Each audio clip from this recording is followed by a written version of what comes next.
اعوذ باللہ من الشیطان الرجیم بسم اللہ الرحمن الرحیم۔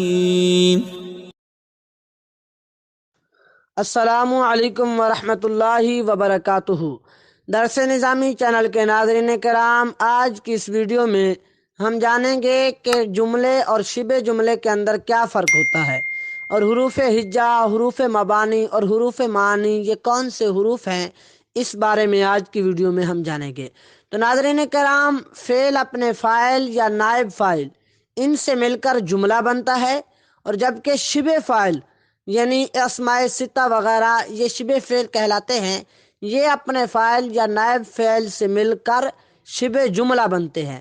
یعنی فعل اگر اصل ہوگا تو وہ جملہ بنے گا، اور اگر شبہ فعل ہوگا تو وہ شبہ جملہ بنے گا۔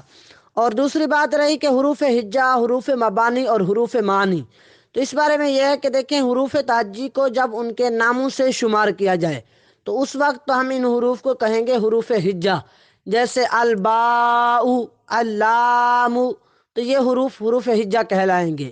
اور جب وہ کسی کلمے کا جز ہوں تو اب اس وقت ان حروف کو حروف مبانی کہیں گے، جیسے ضربہ میں ضاد، را اور با۔ اور جب ہم ان کا کوئی معنی کر رہے ہوں تو اس وقت انہی حروف تہجی کو ہم حروف معانی بھی کہیں گے، جیسے کتبت بالقلم، لکھا میں نے قلم کے ساتھ۔ اس مثالوں میں جو ہے با اور واو یہ دونوں ان کا معنی کر رہے ہیں، تو لہذا یہ حروف معانی کہلائیں گے۔